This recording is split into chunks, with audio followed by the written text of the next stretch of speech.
This is my American Custom Lift, M1 lift. This is the larger, taller, 6,500 pound capacity model. Okay, so now why don't I show you how the lift operates. Okay, it's fairly simple how the lift operates. First off, it does have a locking mechanism.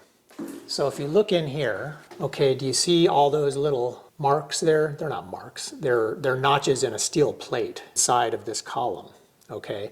But there's a locking mechanism that as you raise the lift, it's spring-loaded and it just goes progressively from one to the next notch, right?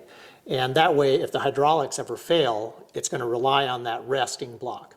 When I have the lift in the raised position like I do now, it is not resting on the hydraulics. They tell you that what you should do is raise it to its top position or whatever height you want, and then let out a little bit of the hydraulic pressure so that it's resting on the lock. Okay, so it's actually resting on a physical lock, not on the hydraulics. So it's very safe that way. Now when you want to lift it, what you have to do is you have to release the lock, and you do that by pulling this little cable here, okay?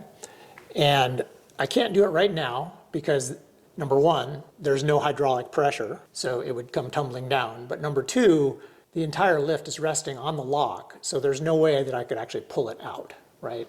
So what you have to do then is you raise the lift just a tiny bit, then you can, that will take the pressure off the lock, and then you can pull this little cable to release it, and then you can lower the lift the rest of the way.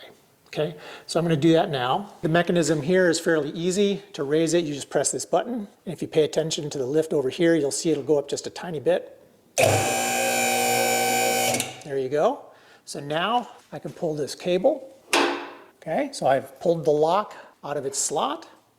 And the way you lower the lift is just with this lever. When you press this lever down, it's relieving the hydraulic pressure from the system. Okay, so you can do it faster or slower.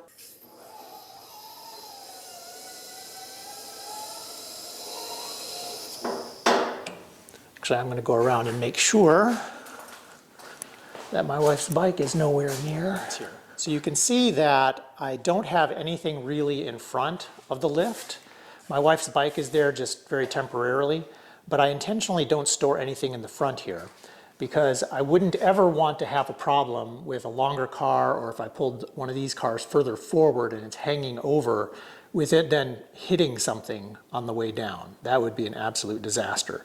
So I've resolved to keep this space in front of the lift empty indefinitely. You'll also notice I have a lot of stuff on the sidewalls, but it's all kept tight to the wall so it clears the lift.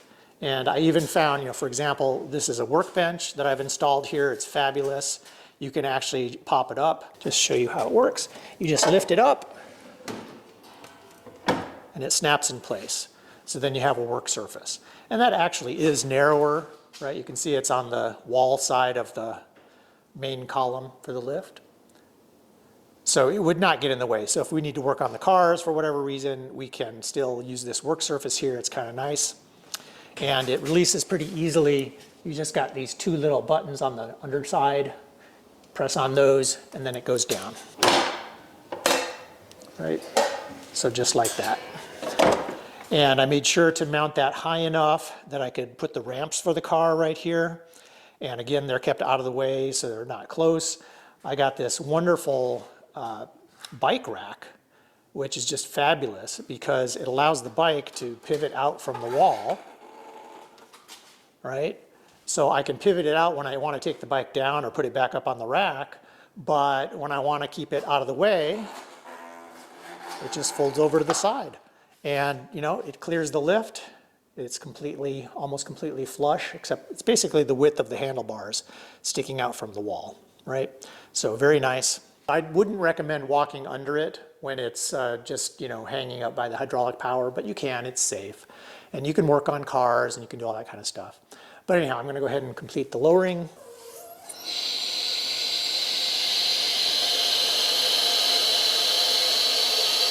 Now, I have to be a little bit careful here. You'll see this cord going in here. That's just a car battery tender that I have plugged into the battery in the Lotus. And sometimes, depending on where it's going, it might get caught on something and pull, and I don't want that to happen. So I'll just pay attention, make sure it doesn't get taut.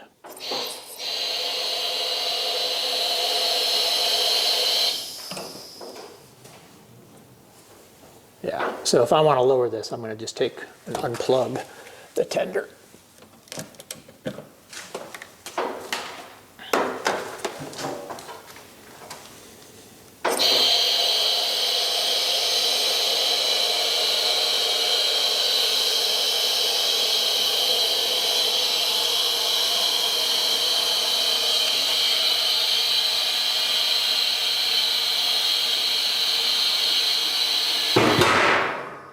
And there you go.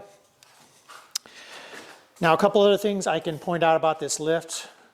Number one is that it has these safety blocks in the back. So if, for example, you had a car on there and you forgot to put on the emergency brake, or, God forbid it actually failed, then these blocks will prevent the car from rolling off the lift, which would be an absolute disaster if you can imagine that.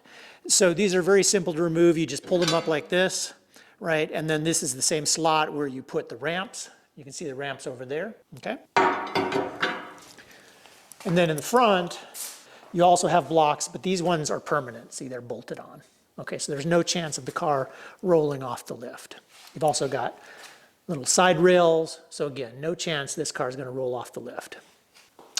Okay, so let me take a step back. You can see what it looks like when the vehicle's down.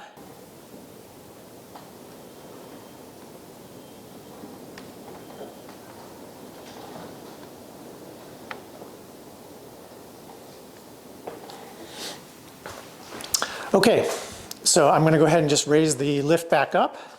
My purpose for today was just to show you how it operates. So again, similar process, but in reverse. You've got the same controls. I'm not going to use the lever because that's to relieve the pressure, but I'm going to use the button to make it go up. Okay, so here we go, going up.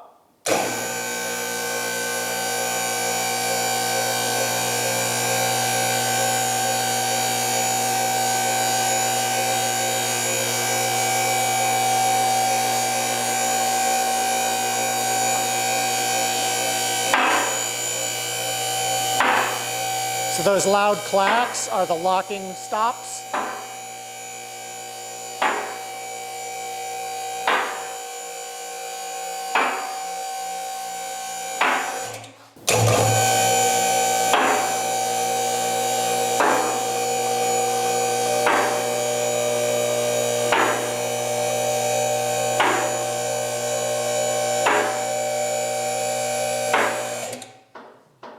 Okay, I'm going to plug back in the battery tender. I think it's worth noting that I had this circuit put in specifically for the lift, and I had a 110 volt outlet added to it as well near the top there, specifically for things like battery tenders. I also put in a 220 volt circuit in the case I ever had an EV up on the lift and needed to charge it. So I just wanted to point out, as the lift goes up, how that little lock key, you can see how it's popping in and out as it passes by each of the lock stops.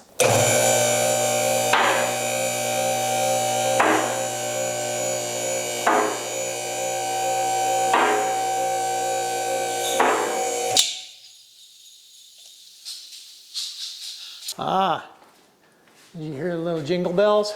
But you can see I still have plenty of clearance. And now this is at the top. Right, so it stopped going up. I can't go up anymore. Right,